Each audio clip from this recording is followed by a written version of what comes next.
Hello, my friends. If you're like me, over 60, maybe a little wiser, a little softer around the edges, you've probably had this moment. You're enjoying your morning, the light is gentle, the coffee's warm, and then you catch your reflection in the mirror. And that quiet question comes up again. Is it time to cut my hair? It's not loud, it doesn't demand, but it lingers. Maybe you've worn your hair short for years, or maybe you've held on to your long hair like a piece of your younger self. Either way, it's more than just a haircut. It's a feeling, a memory, a conversation we've had silently with ourselves for decades. Today, we're going to explore that question, not with rules, but with heart. So stay with me, subscribe to Golden Grace, and tell me in the comments, what city are you watching from? I truly want to know. Part 1. Who told us to cut our hair? Let's take a step back together, not just to last year, but back a few decades. Back to a time when women like us weren't asked what made us feel beautiful. We were told what was appropriate. And after a certain age, that usually meant keeping quiet, dressing modestly, and yes, cutting our hair. I remember those days. We were busy raising families, working hard, putting everyone else first.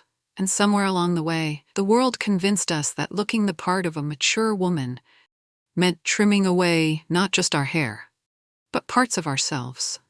We were told long hair was for the young, that once we reached 50 or 60, it was time to be practical, to keep things short and tidy.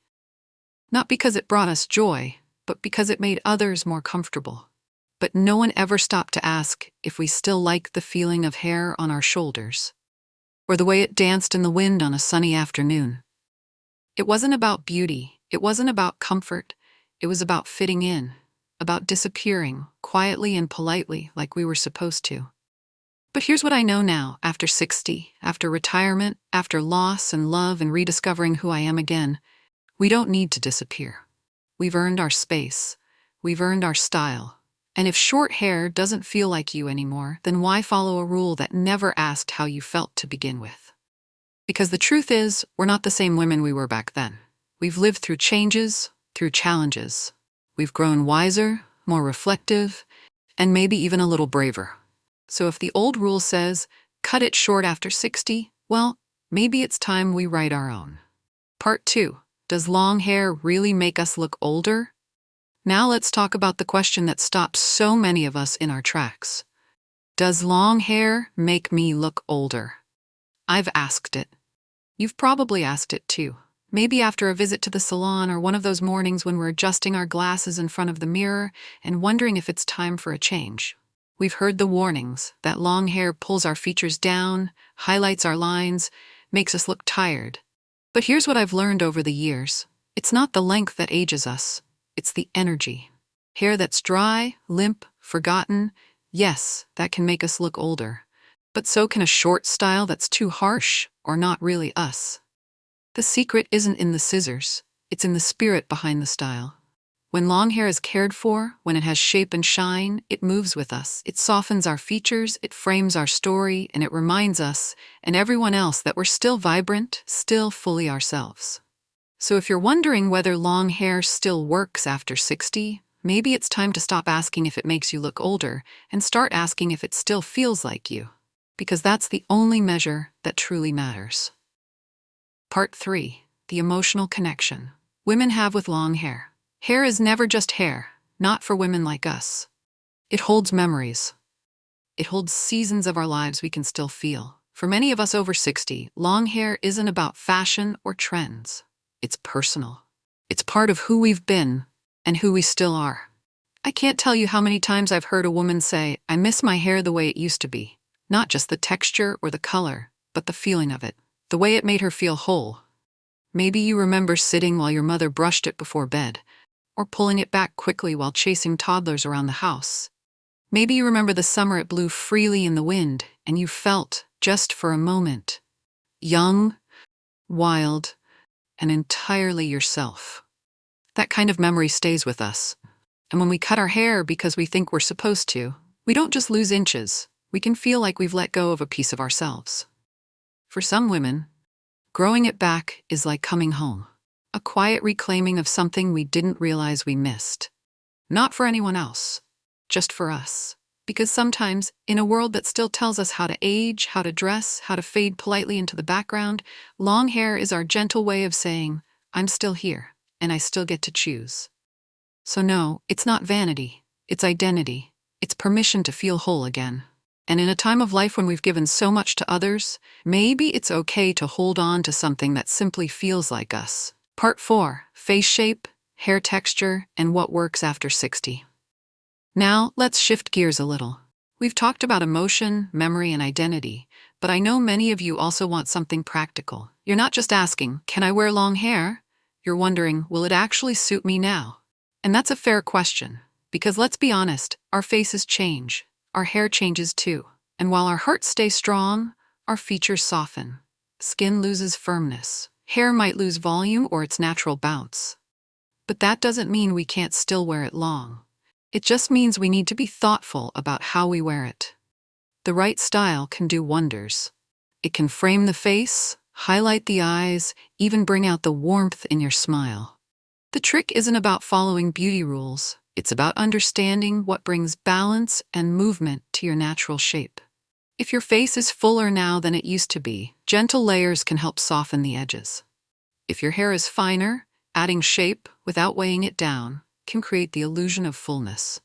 And if your texture has shifted, maybe your curls have loosened or your straight hair has become frizzier, you don't need to fight it.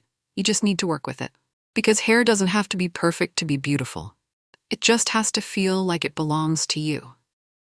Long gray waves, soft silver curls, light layers with a breeze of movement. These things aren't just possible after 60. They can be breathtaking. What matters most is not how long it is, but how alive it feels. And when you get the shape, the texture, and the feeling just right, it shows. Not just on the outside, but in the way you walk, the way you hold your shoulders, the way you smile at yourself in the mirror. That's what we're really aiming for. Not a perfect look, but a true one. Part 5. How to maintain long hair at an older age. So you're thinking about keeping your hair long, or maybe growing it back. But there's one thought that's probably crossing your mind. Isn't it too much work at my age? I understand that. We've been through years of rushing, of taking care of everyone else, and now anything that feels high maintenance, it's easy to push aside. But here's the truth. Long hair after 60 doesn't have to be complicated. It just needs to be cared for differently. Gently. Intentionally. Our hair isn't the same as it was in our 30s, and neither are we. It may grow slower, it may feel drier, maybe it's thinner than before or more coarse in places. But that doesn't mean we have to give it up. It just means we need to nourish it the way we've learned to nourish ourselves, with patience and softness. A hydrating shampoo, a little conditioner focused on the ends, and a deep treatment once a week, that's often enough. Let your hair air dry when you can, avoid high heat, and if you use tools, always use a heat protector. These small habits go a long way. But here's what matters even more than products: consistency. When you treat your hair with regular care, not perfection, just kindness, it responds.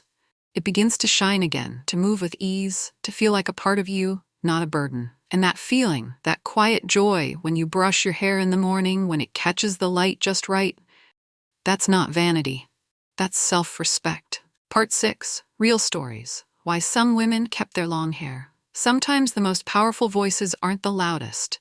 They're the real ones. Women like us who've lived full lives and made choices not to impress, but to feel like ourselves again. Take Eleanor, 73, with a long silver braid she wears every day. It reminds me I'm still a little wild, she told me with a smile. Or Linda, 68. She wore short hair for decades as a nurse, but once she retired, she let it grow. I finally feel like me again, she said. And then there's Janine, 76, whose grandkids call her their storybook queen. Her long white waves aren't about vanity, they're about memory, legacy, and love. These women didn't keep long hair to look younger. They kept it because it still felt true. And maybe that's the message we all need. If it feels like you, it is you. And that's more than enough. Part 7. Should you keep your long hair? So here we are, back to where we started.